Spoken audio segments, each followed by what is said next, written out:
Hello नमस्कार। बिहार के सरकारी स्कूलों में क्लर्क और प्यून के पोस्ट पर न्यू वैकेंसी का नोटिफिकेशन जारी किया गया है। तो आज की सेशन में हम लोग कंप्लीट जानकारी लेने वाले हैं इस वैकेंसी के बारे में, यानी कितना पोस्ट है, किस प्रकार से सिलेक्शन होगा, यहाँ पर क्वालिफिकेशन क्या रखा जाएगा, टोटल जानकारी हम लोग आज के सेशन में लेने वाले हैं। तो मैं आप लोग को बता दूं, यहाँ पर देखिएगा टोटल जो पोस्ट लिखा गया है 8421 पोस्ट का जिक्र किया गया है, जिसमें से 2300 प्लस पोस्ट जो है यहाँ पर अनुकंपा के आधार पर सिलेक्शन होगा। यानी कहने का मतलब कि जिस परिवार में कोई भी कमाने वाला व्यक्ति नहीं है उनके लिए यहाँ पर सीट रिजर्व किया गया है। तो हम लोग पूरा विस्तार से आज के इस वीडियो में समझने वाले हैं। तो बस आप लोगों से रिक्वेस्ट रहेगा कि इस वीडियो को पूरा एंड तक जरूर देखिएगा, क्योंकि इस सेशन में हम लोग समझेंगे कि यहाँ पर जो है किस प्रकार से सिलेक्शन होगा, कितना कितना जो है किस कैटेगरी में पोस्ट यहाँ पर रिलीज किया गया है, और जो है यहाँ पर अनुकंपा का जो बात किया गया है यहाँ पर जो है ये किस प्रकार से काम करेगा। और इम्पोर्टेंट डेट को देखेंगे, यानी महत्वपूर्ण तिथि को देखेंगे। यहाँ पर देख सकते हैं क्लर्क, प्यून और जो है टोटल पोस्ट का यहाँ पर जिक्र किया गया है। उसके बाद यहाँ पर क्वालिफिकेशन का जिक्र किया गया है, यहाँ पर जो है एज क्राइटेरिया का जिक्र किया गया है। उसी प्रकार यहाँ पर बताया गया है कि आवेदन आप लोग किस प्रकार से कर सकते हैं, यहाँ पर जो है आप लोग का कौन कौन सा दस्तावेज लगने वाला है। उसके बाद जो है आप लोग के मन में जो जो डाउट बनेगा उस डाउट को भी मैं आज की सेशन में अंतिम में क्लियर करने वाला हूँ। तो चलिए हम लोग बिना किसी देर के सेशन को स्टार्ट करते हैं और जो है एक एक पॉइंट को बेहतरीन तरीके से समझने का प्रयास करते हैं। तो चलिए हम लोग इस सेशन को स्टार्ट करते हैं। सेशन को स्टार्ट करने से पहले यदि आप लोग इस चैनल में पहली बार आए हैं और चाहते हैं कि बिहार में जो सरकारी जॉब से संबंधित कोई भी नोटिफिकेशन जारी किया जाता है उसका नोटिफिकेशन सबसे पहले आप तक पहुंचता रहे, तो आप लोग हमारे इस चैनल को सब्सक्राइब करना ना भूलिएगा। तो चलिए हम लोग एक एक पॉइंट को बेहतरीन तरीके से समझने का यहाँ पर प्रयास करते हैं। तो सबसे पहले देखिएगा यहाँ पर शॉर्ट डिटेल में आप लोग को बतलाने वाला हूँ और इसके बाद अगला स्लाइड में मैं आप लोग को पूरे डिटेल से समझाने वाला हूँ। यहाँ पर शॉर्ट डिटेल देखिएगा। तो भर्ती का नाम क्या है, तो बिहार विद्यालय क्लर्क एंड प्यून भर्ती 2025, इस नाम से इस वैकेंसी का नोटिफिकेशन जारी किया गया है। पदों के नाम देखिएगा तो क्लर्क यानी लिपिक और प्यून के यानी परिचारी के पदों पर जो है इस वैकेंसी का नोटिफिकेशन जारी किया गया है। कुल पद का यहाँ पर जिक्र किया गया है 8421 टोटल पोस्ट है, और अनुकंपा आधारित जो पद है यहाँ पर 2301 पोस्ट है। तो 2301 पोस्ट जो है अनुकंपा आधारित पद है। आवेदन मोड देखिएगा तो यहाँ पर ऑफलाइन आवेदन होने वाला है। आधिकारिक वेबसाइट आप सभी लोग जानते हैं कि bssc.bihar.government.in इसका ऑफिशियल वेबसाइट है। तो आई होप कि यहाँ पर शॉर्ट तरीके से आप लोग को क्लियर हुआ होगा। नहीं क्लियर हुआ है तो आइए हम लोग पूरा बेहतरीन तरीके से सभी पॉइंट को समझते हैं। यहाँ पर देखिएगा लिखा गया है किस आधार पर हो रही है यह भर्ती, यानी किस आधार पर इस वैकेंसी का जो है सिलेक्शन होने वाला है, आइए हम लोग समझते हैं। तो बिहार स्कूल क्लर्क प्यून भर्ती 2025 इसका तो नाम है। यहाँ पर देखिएगा लिखा गया है इस बार की भर्ती अनुकंपा आधारित है, यानी जो अभ्यर्थी अपने माता पिता या संरक्षक की मृत्यु के बाद सरकारी सेवा में नौकरी के पात्र हैं उन्हें इस प्रक्रिया के जरिए अवसर दिया जा रहा है।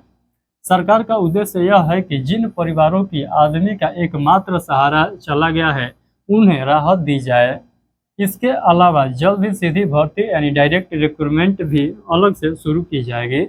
जो 2300 के बाद जो है बचा हुआ सीट है वहाँ उसके लिए यहाँ पर बात किया जा रहा है। तो आई होप ये पॉइंट समझ में आ चुका है कि 2300 जो पोस्ट है वहाँ पर जो है अनुकंपा के आधारित पर जो है यहाँ पर सिलेक्शन लिया जाएगा। अनुकंपा के आधारित पर कहने का मतलब कि जिसके परिवार में कोई भी कमाने वाला नहीं है उसके लिए जो है यहाँ पर सीट रिजर्व रहेगा, यानी क्वालिफिकेशन है उसके परिवार में तो उसका जो है एक जॉब जरूर दिया जाएगा बिहार के सरकारी स्कूलों में। यहाँ पर देखिएगा महत्वपूर्ण तारीख का बात किया गया है, इंपॉर्टेंट डेट्स का बात किया गया है। तो आवेदन शुरू होने का यहाँ पर बताया गया है 6 जुलाई 2025 इसका आवेदन शुरू है और अंतिम तिथि बताया गया 16 जुलाई 2025 तक है।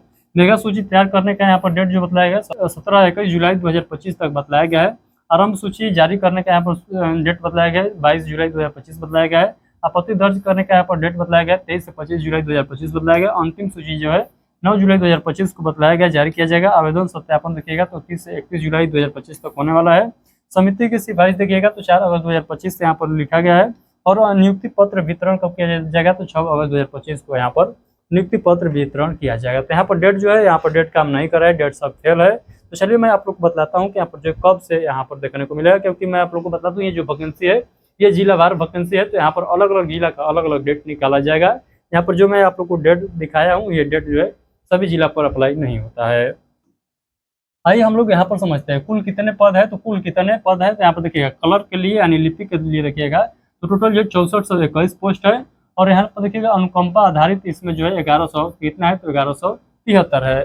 तो कुल पद 6421 है और जिसमें अनुकंपा आधारित जो पोस्ट है यहाँ पर 1173 है। यहीं पर हम लोग प्यून की बात कर रहे थे, प्यून परिचारी का यहाँ पर जो है टोटल 2000 इसमें पोस्ट है और इसमें भी 1129 जो पोस्ट है ये अनुकंपा आधारित होगा। यहीं टोटल जोड़िएगा तो 2321 जो पोस्ट है ये अनुकंपा आधारित इसका सिलेक्शन होने वाला है। यानी बिहार में जिस भी परिवार में ये कोई भी व्यक्ति नहीं है कमाने वाला, यानी उसका आर्थिक स्थिति बहुत दयनीय है, उस परिवार में यदि कोई लड़का योग्य है तो उसको इस वैकेंसी का जो है लाभ मिलने वाला है। तो आई होप अब आप लोग को समझ में आ चुका है कि यहाँ पर जो है 2301 जो पोस्ट है ये किस प्रकार से रिजर्व है। यहाँ पर देखिएगा लिखा गया है, यह भर्ती बिहार के सभी जिलों के स्कूलों में होगी। हर जिले के अनुसार पदों की संख्या विभिन्न हो सकती है। तो यहाँ पर यह भी बताया गया है कि जिला के अनुसार जो है पोस्टों की संख्या अलग अलग हो सकती है। अगला पॉइंट देखिएगा, चलिए हम लोग अगला पॉइंट अगले स्लाइड को समझते हैं। तो यहाँ पर देखिएगा बताया गया शैक्षणिक योग्यता यानी क्वालिफिकेशन आप लोगों से पूछा गया है। तो क्वालिफिकेशन देखिएगा, सबसे पहले हम लोग क्लर्क के पोस्ट के लिए क्वालिफिकेशन देख लेते हैं। तो मान्यता प्राप्त बोर्ड से 12वीं यदि आप लोग पास है यानी इंटर पास है तो आप लोग जो है इसका फॉर्म भर सकते हैं। परिचारी के लिए देखिएगा, प्यून के लिए देखिएगा तो अभ्यर्थी को 10वीं पास होना चाहिए यानी मैट्रिक पास है तो आप लोग इसका फॉर्म भर सकते हैं। और मैट्रिक में कम से कम 45% अंक है तभी आप लोग इसका फॉर्म भर सकते हैं, यानी 45% से कम आपका मार्क्स है तो आप लोग इसका फॉर्म नहीं भर सकते हैं। किस पोस्ट के लिए? तो परिचारी प्यून के पोस्ट के लिए। तो आई होप ये भी पॉइंट आप लोग को समझ में आ चुका है कि यहाँ पर क्वालिफिकेशन क्या रखा गया है। अब आइए हम लोग आगे के पॉइंट को समझते हैं। यहाँ हम लोग बात कर लेते हैं एज लिमिट को लेकर। तो यहाँ पर देखिएगा कैटेगरी यहाँ पर लिखा गया है और यहाँ पर मेल फीमेल लिखा गया है। तो देखिएगा यदि आप लोग जनरल कैटेगरी से आते हैं तो आप लोग का मैक्सिमम उम्र जो होना चाहिए 37 वर्ष होना चाहिए, और महिला कैंडिडेट है तो आप लोग का उम्र जो है 40 वर्ष होना चाहिए। उसका देखिएगा ओबीसी और एबीसी से आते हैं तो आपका उम्र जो है 40 वर्ष होना चाहिए और महिला के लिए भी 40 वर्ष होना चाहिए। यहाँ पर SC/ST का बताया गया है कि यदि आप लोग पुरुष कैंडिडेट है तो मैक्सिमम 42 वर्ष होना चाहिए और फीमेल में भी मैक्सिमम जो है 42 वर्ष उम्र होना चाहिए। न्यूनतम आयु देखिएगा तो यहाँ पर क्लर्क प्यून दोनों पदों के लिए यहाँ पर न्यूनतम उम्र जो बताया गया है 18 वर्ष बताया गया है। तो मिनिमम उम्र जो है यहाँ पर मांगा गया है 18 वर्ष सभी के लिए, यानी सभी कैटेगरी और सभी पोस्ट के लिए यहाँ पर मिनिमम जो है 18 वर्ष होना ही चाहिए। और मैक्सिमम जो है यहाँ पर अलग अलग लिखा गया है। यदि आप लोग सामान्य यानी जनरल से हैं तो पुरुष कैंडिडेट है तो 37 वर्ष है और महिला कैंडिडेट है तो 40 वर्ष है। उसी प्रकार यहाँ पर देख लीजिएगा ओबीसी और ईबीसी के लिए 40 वर्ष यानी मेल और फीमेल में सेम है। SC/ST का देखिएगा तो 42 वर्ष जो है यहाँ पर मेल और फीमेल में सेम है। तो ये होप कि इतना पॉइंट आप लोग को समझ में आ चुका है कि यहाँ पर जो है एज क्राइटेरिया क्या है, यानी एज आप लोग का कहाँ से कहाँ तक होना चाहिए। अब आइए हम लोग आगे के पॉइंट को और बेहतरीन तरीके से समझते हैं। तो यहाँ पर देखिए लिखा गया है कैसे करना है आप लोग को अप्लाई। तो आइए मैं आप लोग को समझाता हूँ पूरा डिटेल में। यहाँ पर देखिएगा यह भर्ती ऑफलाइन माध्यम से हो रही है, आप सभी लोग को जानकारी होगा। नहीं, इसका जो प्रक्रिया चलने वाला है जिस प्रकार से आप लोग आवेदन करिएगा वो ऑफलाइन आप लोग को आवेदन करना है। तो आपको किसी जो है ऑनलाइन पोर्टल पर आवेदन नहीं करना है, यानी ये जो है ऑफलाइन प्रक्रिया है, पूरा ऑनलाइन इसका जो है प्रक्रिया नहीं है। तो आवेदन का तरीका देखिएगा तो सबसे पहले जो है आवेदन फॉर्म डाउनलोड करना होगा। यानी आवेदन फॉर्म डाउनलोड करने के लिए मैं आप लोग को यहाँ पर इस वीडियो के डिस्क्रिप्शन बॉक्स में लिंक लगा दूंगा, उस पर आप लोग क्लिक करके आवेदन फॉर्म डाउनलोड कर लीजिएगा। फॉर्म को सही भरे और सभी जरूरत जो है दस्तावेज लगाएंगे।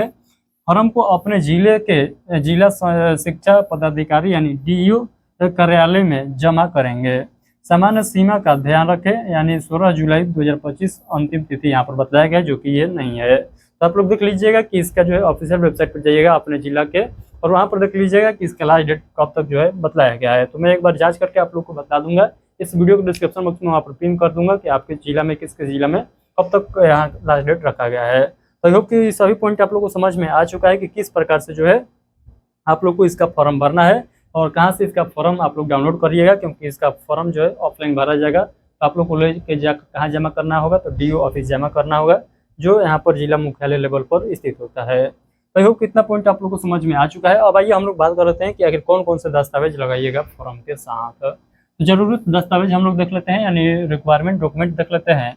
तो 10वीं और 12वीं का मार्कशीट लगाना होगा, यानी आप लोग देख लीजिएगा यदि प्यून के लिए भर रहे हैं तो आप लोग केवल जो है 10वीं का मार्कशीट लगा दीजिएगा, और यदि आप लोग क्लर्क के लिए भर रहे हैं तो 12वीं का मार्कशीट लगाना होगा और साथ में 10वीं का भी मार्कशीट लगाना होगा। तो यहाँ पर प्यून के लिए केवल 10 के और जो है क्लर्क के लिए दोनों लगाना होगा, यानी 10वीं और 12वीं दोनों का।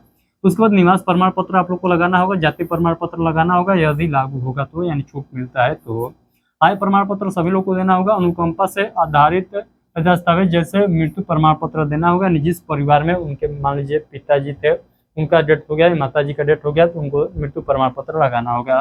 पासपोर्ट साइज फोटो देना होगा, भरा हुआ आवेदन पत्र आप लोग को देना होगा, यानी फॉर्म के साथ ये सभी डॉक्यूमेंट को अटैच करके क्या करना है कि ले जाकर DO ऑफिस में जमा करना है। तो आई होप कि इतना पॉइंट आप लोग को समझ में आ चुका है। तो चलिए आज का सेशन को हम लोग यहीं पर स्टॉप करते हैं। आई होप कि जो मैं पॉइंट बताया हूँ सभी पॉइंट आप लोग को बेहतरीन तरीके से समझ में आया होगा। बट मैं जानता हूँ कि आप लोगों के मन में कुछ ना कुछ क्वेश्चन जरूर बन रहा होगा इस वैकेंसी से संबंधित। क्या क्वेश्चन बन रहा है आप लोग के सामने यहाँ पर दिखाई दे रहा है। क्वेश्चन यही बनने वाला है आप लोग के मन में कि ये जो भर्ती है ये कितनी वैकेंसी है, इसमें टोटल जो कितनी वैकेंसी है, आवेदन ऑफलाइन होगा या ऑनलाइन होगा, ये भी मैं आप लोग को बताने वाला हूँ। कौन आवेदन कर सकता है, क्या सीधी भर्ती होगी या जो है इसमें जो है परीक्षा दिया जाएगा, फॉर्म कहाँ जमा करना होगा, तो ये सभी तो मैं बता दिया हूँ। अदरवाइज आप लोग को समझ में नहीं आया है या आप लोग वीडियो के एंड में जुड़े हुए हैं तो मैं आप लोग को एक बार फिर से क्लियर कर देना चाहता हूँ। यानी पूरा इस वीडियो में जो समझे उसका निचोड़ में आप लोग को यहाँ बता देता हूँ ताकि एक बार फिर से आप लोग को क्लियर हो जाए। तो बिहार क्लर्क एवं प्यून भर्ती में कितनी वैकेंसी है, तो 8421 पद है, जिसमें 2301 अनुकंपा कोटे के अंतर्गत है। तो ये पॉइंट आप लोगों को समझ में आ गया होगा, यहाँ पर क्लियर हो गया होगा। आवेदन ऑनलाइन होगा या ऑफलाइन होगा, तो मैं आप लोग को बता दिया हूँ कि आवेदन जो है यहाँ पर ऑफलाइन होने वाला है, जो डीओ ऑफिस में आप लोग को ले जाकर जमा करना होगा। कौन आवेदन कर सकता है, तो जिनके अभिभावक या संरक्षक की सरकारी सेवा में मृत्यु हुई है और वे अनुकंपा के पात्र हैं, तो उनका जो है यहाँ पर सिलेक्शन होने वाला है। उसके बाद अगला क्वेश्चन देखिएगा, लिखा गया है क्या सीधी भर्ती भी होगी, तो मैं आप लोग बता दूं हाँ, जल्द ही जो है डायरेक्ट रिक्वायरमेंट की प्रक्रिया भी शुरू होगी। फॉर्म कहाँ जमा करना होगा, तो अपने जिले के जिला शिक्षा पदाधिकारी यानी डीओ कार्यालय में ले जाकर जमा करना होगा। तो आई होप कि जो मैं पॉइंट बताया हूँ सभी पॉइंट अब आप लोग को क्लियर हो गया होगा। थोड़ा बहुत भी मन में अभी भी डाउट रह जाता है तो आप लोग इस वीडियो को कमेंट बॉक्स के सहारा लेकर हमसे पूछ सकते हैं, मैं उसका रिप्लाई जरूर दूंगा। तो चलिए फिलहाल के लिए इतना ही। इस वैकेंसी के बारे में आप लोग क्या कहना चाहेंगे, क्या आप लोग जो है इस वैकेंसी के लिए पात्र है कि नहीं है, क्योंकि मैं नहीं जानता हूं कि आप लोग जो है इस वैकेंसी के लिए पात्र हैं कि नहीं है। केवल 10वीं और 12वीं का मार्कशीट है तो आप लोग केवल फॉर्म नहीं भर सकते हैं। आप लोग को ये भी ध्यान देना होगा ये जो है अनुकंपा आधारित वैकेंसी है, तो इसके लिए जो है मृत्यु प्रमाण पत्र भी लगाना है। तो ये जो है मैं आप लोग को पूरा बेहतरीन तरीके से बताने का प्रयास किया हूँ, समझ में आ गया है। आप लोग बताइएगा कि आप लोग जो है इसके लिए पात्र है कि नहीं है, यानी एलिजिबल है कि नहीं है। यदि आप लोग चाहते हैं कि बिहार में और भी सरकारी जॉब से संबंधित कोई भी नोटिफिकेशन आता है उसका जानकारी सबसे पहले आप तक पहुंचता रहे, तो आप लोग हमारे चैनल को सब्सक्राइब जरूर कर लीजिएगा। चलिए बहुत बहुत धन्यवाद, मिलते हैं किसी और नोटिफिकेशन के साथ।